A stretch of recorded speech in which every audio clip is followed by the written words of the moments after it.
It all started innocently enough. After the Perron family moved into their new home in Harrisville, Rhode Island in 1971, they started noticing small oddities. A broom was no longer where it had been placed. A small pile of dirt would appear in the middle of a recently cleaned floor. Carolyn and Roger Perron's daughters would see spirits in the home. But by the time the family moved out in 1980, the siege of terror they had endured left them fearing for their lives. The family's ordeal was documented in the 3-volume book series titled House of Darkness, House of Light, written by Andrea Perron, the oldest of the 5 daughters. The books would inspire 2013's The Conjuring, which became a mega hit that launched a 10-film movie franchise. The Conjuring states that it's based on a true story, but how much of what we see on screen is actually real? In this video, we're going to take a closer look at the actual Perron family's accounts of the hauntings that terrorized their family for nearly a decade. To get the whole story, including what the Warrens' involvement really was, hang around to the end of this episode. There's so much incorrect information out there about the Perron haunting and the history of the old Arnold estate. I dug through a ton and found errors everywhere, mostly where people took lore from the movie and presented it as fact.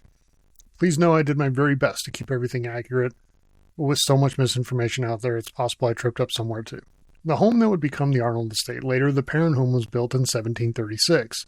From that year until 1971, when the Perrons bought the home, the house experienced more than its fair share of death, and tragic, mysterious deaths at that. Many of these deaths involved children. Some died of murder, and one old woman, the matriarch of the estate, died by hanging herself in the barn. Estimates place the number of mysterious deaths inside the home at 7, with more occurring on the property, such as children drowning in the creek. The hauntings in the home began on the day that the Perrons moved in. Andrea Perron recalled the moment when she was speaking with the outgoing owner of the home. After greeting him, she walked into the kitchen and saw another man.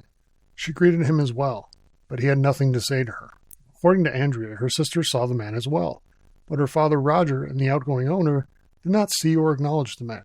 Later, Andrea and her sisters would discuss the event and be really puzzled. As for the outgoing owner, he left the Perrons with one piece of advice: always leave the lights on at night. The family would meet more spirits in the house. To this day, Andrea states that the vast majority of the spirits in the home were friendly, and that the good experiences were more common than the bad ones. Many of the spirits were children, including the ghost of Oliver Richardson, who had died on the property decades earlier. He was the only spirit who identified himself. In the 2013 film, Oliver was represented by the character Rory, who helps the Perron girls out.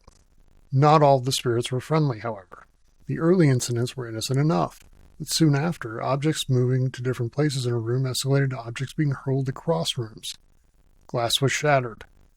Every night, the family said their beds would shake at precisely 5:15 a.m. In the movie, the time of note was 3:07 a.m. This was likely just creative license to move the time into the so-called witching hour. So let's call it, ladies and gentlemen, it is the witching hour, when wins become losses and losses become wins. No, not that one. The witching hour is the time between 3 and 4 a.m. and is said to be when demonic forces have their strongest power, possibly because at that hour the barrier between their world and ours is at its weakest. If you've read the excellent book The Amityville Horror by Jay Anson, you'll know that in the famed Amityville DeFeo killings in 1974, Ronald DeFeo murdered his family at 3:15 a.m., and George Lutz claimed that he woke up at 3:15 a.m. every night during the Amityville haunting 1 year later. If you want to know more about the Amityville Horror book or get some other scary book recommendations, I did a video on that and you should check it out. Be sure to check it out after this video, though. Make sure to watch this one till the end. The Perron hauntings escalated further from scary to downright terrifying and even dangerous at times.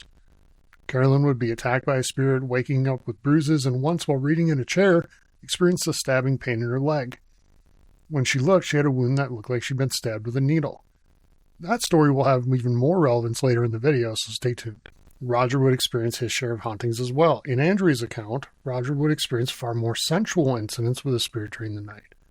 In their minds, the spirit was trying to harm or eliminate Carolyn and win over Roger. It's as if the spirit wanted to replace Carolyn as the matriarch of the Perron home. Carolyn wanted answers. She began researching the property, and in the local quote-unquote black book, a record of deaths going back over 200 years was found. She also discovered the name Bathsheba Sherman, a woman who had lived on the larger plot of land in the 19th century and had been accused of being a witch by the locals. Well, the hauntings Carolyn was experiencing had her seeing a tall, elderly woman with a neck that was broken. That lined up more with the Arnold matriarch who hanged herself. A group of interns from a university in Rhode Island became involved with an investigation into the hauntings. This was possibly at Carolyn's request, maybe at a relative's, but there are conflicting reports on that. What we do know is that Carolyn did not reach out to Ed and Lorraine Warren. That happened in the movie, but not in real life. The married couple and famed paranormal investigators heard about the haunting from the students, and then just showed up at the home on their own. They waited until right before Halloween in 1973 because, according to Andrea, Lorraine Warren thought the day would make the activity in the home more intense. Roger didn't want to allow the Warrens inside. He was incredibly resistant to the idea of paranormal activity, despite what he had seen and experienced thus far. He reluctantly agreed, mostly because of Carolyn's wishes for the incidents to be addressed. When the Warrens entered the home, Lorraine said that she sensed an evil presence above the other spirits and that its name was Bathsheba. This obviously clicked with Carolyn Perron right away, as she had seen the name Bathsheba in her research of the home and the property. However, Carolyn was a little reluctant to buy Lorraine's story that Bathsheba was the central cause of the hauntings. Earlier, we had stated that Carolyn saw an elderly woman with a broken neck. That lines up more with the Arnold matriarch who hanged herself than with Bathsheba Sherman. At the same time, other members of the Perron family believed that it was Bathsheba Sherman at the core of the negative and evil incidents occurring in the home. So why did Lorraine Warren believe so strongly it was Bathsheba? First, Lorraine Warren is a clairvoyant. She has visions and had one that suggested Bathsheba Sherman was at the center of the activity. Up next, we'll discover why the needle might have suggested it was Bathsheba, how Bathsheba Sherman earned her evil reputation, and how much the Warrens were actually able to bring relief to the besieged Perron family.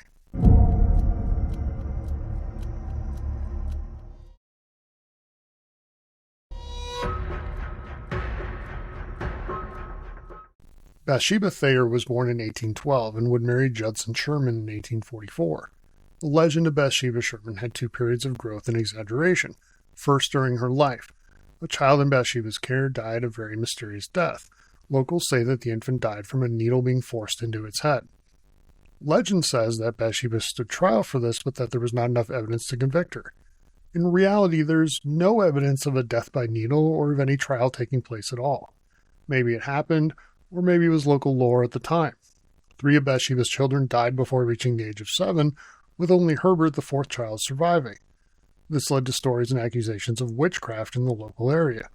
We know as well that infant mortality rates were much, much higher at this time, and it's possible, even likely, that it's not actually because Bathsheba is a witch that proclaimed her love for the devil before hanging herself from a tree, but more because of infant mortality and medicine that wasn't as advanced at the time. If you want to know more about Bathsheba Sherman, I did a video on her that addresses some of the fact and fiction about the real-life woman and the supposed witch. Check it out when you're done watching this video. Lorraine Warren knew of the baby dying by needle, and put 2 and 2 together with Carolyn Perron's attack that looked like a needlepoint. Lorraine was convinced. Lorraine was also convinced that the cellar of the Perron home was where the evil was strongest. This is in line with Andrea Perron's assertion that the basement was likely a gateway for spirits, which she still says to this day. In The Conjuring, it's as if the Warrens were at the home for a week tops. In reality, they stayed in contact with the Perrons for years, finally convincing the family to take part in a seance. The movie portrays the seance as an actual exorcism performed by Ed Warren. That never happened. The Warrens have even said they would never attempt an exorcism since only a qualified member of the clergy can perform one. The seance also didn't take place in the basement. It took place in her first-floor room. Roger very reluctantly allowed it to happen, and even more reluctantly took part, but the girls were told to stay upstairs. However, Andrea Perron said she hid on the stairs to watch along with some of her sisters. The seance went on for hours, and it didn't go well. Carolyn was even reportedly possessed for a while. At one point, the chair she was sitting in raised from the floor and flew across the room, taking Carolyn with it and injuring her. Roger Perron would say in his later years that he believed his wife was possessed for a time, and that as soon as they were able to get the demon or spirit out of her, he was absolutely livid and told the Warrens to leave immediately, which they did. They were never allowed back in the home. So there was no climactic showdown between the Warrens and Bathsheba like in the 2013 film. Instead, the Warrens left with some details about the hauntings, but they didn't see any sort of resolution for the family. If anything, in the eyes of the Perrons, they actually made things worse. The hauntings would continue for years. Finally, prior to the winter of 1980, the Perron family had had enough. They felt they wouldn't survive another winter in the home without something really bad happening. So they placed the home up for sale, were able to finally sell it, and moved to Georgia, where much of the family still lived. In interviews, Andrea Perron has said that the movie The Conjuring was about 5% fact and 95% fiction. But there's always one central question people ask with hauntings like this. If all this was happening to this family, why did the parents stay in the home? It's a fair question, but there's a common theme throughout when looking at these occurrences: financial hardship. The Lutzes, the family in the Amityville Horror, had put everything they had into the home and couldn't move. The Hodgsons, the family featured in The Conjuring 2's Enfield haunting, were really struggling financially in London. The parents faced similar struggles. Flooding after they originally moved into the Arnold estate forced them to sell some of the land just to stay afloat. For years, they simply couldn't afford to move. The wild success of The Conjuring has brought a financial windfall for many of the parties involved with the house. Unfortunately, that cash flow seems to have benefited the Perron family the least. Andrea Perron saw a spike in book sales and got more speaking engagements, but the real success, at least financially, was elsewhere. The Warrens absolutely cashed in on the film. By 2013, Ed Warren had passed away, but Lorraine had signed a deal as a consultant on the film. Not only did the Warren family benefit financially from the movie, but their reputation was really fluffed up as well. In the Conjuring franchise, the Warrens are presented in the best possible light, so much so that I consider the Patrick Wilson and Vera Farmiga versions to be absolutely separate people from the actual Ed and Lorraine Warren. Ghost Hunters purchased the home in 2019 and opened it up to visitors. You could book stays at the home for either the experience or to actually investigate the phenomenon there. As of late 2024, legal issues have forced these bookings to be ceased, but that doesn't prevent the owners from bringing in influencers and other personalities to help to keep the attention on the story alive. I classify myself as a cautious believer in things like ghosts, demons, and hauntings. Sometimes the story you see is a complete hoax. But this one, to me anyway, is one of the most believable cases the Warrens were involved in. The history's really rich, the stories stay pretty consistent, and the real thing is in many ways scarier than the movie. So what did you think? Is the Perron family haunting real? Time for you to talk about it in the comments, and remember to like the video and subscribe for more on all things scary. Have a great day, and stay strange out there.